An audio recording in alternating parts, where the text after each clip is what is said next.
think one of the things I really, really love about culture changes is the emphasis on taking the Father's love as sons and daughters into culture. And particularly, I think we've all found it very helpful thinking about culture in terms of the 7 mountains. Now, this will be familiar teaching for some of you, but maybe not all. So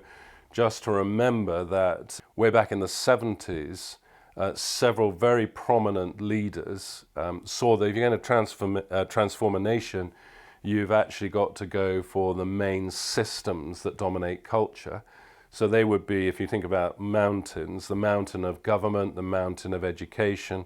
the mountain of business and finance, the mountain of science and technology, the mountain of family, mountain of church or religion, and the final mountain, the 7th mountain, which I think for me is the mountain that I get most excited about, is the mountain of media, arts and entertainment. So our job is to be filled with the Father's love and then go to those mountains, not to dominate them, not to conquer them, but rather to serve on those mountains as royally adopted sons and daughters with the greatest amount of humility and creativity that we can, and integrity too. And when we do that, I believe we will be given proximity to the people of real influence, because they'll see that we're people of trustworthiness and of real giftedness, because our gifts come from heaven, our revelation, our concepts, ideas, values, and all of that, our blueprints, they all come from heaven, and that we have the character commensurate with that as well. And so we'll get proximity to those who I suppose are kings and queens on the mountains. Now, this is really helpful teaching,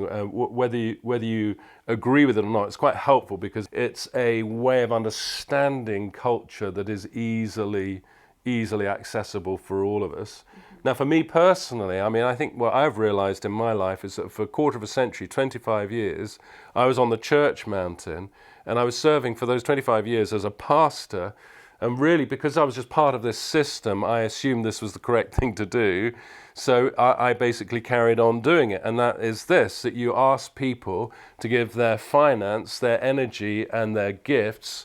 to build the church, to build the ministry that you have. Whereas in fact, now what I see is that exactly the reverse, that you exist as a pastor in a church to release the people of God onto those mountains of culture where they're already spending most of their time, teachers in education, businessmen and women in the city or wherever it is they're doing their corporate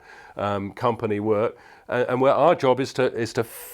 fuel them, is to fire them up, is to resource them to go to those mountains and to be the best that they can be, so that they then become people of influence, seeding the atmosphere in those places with the kingdom of heaven.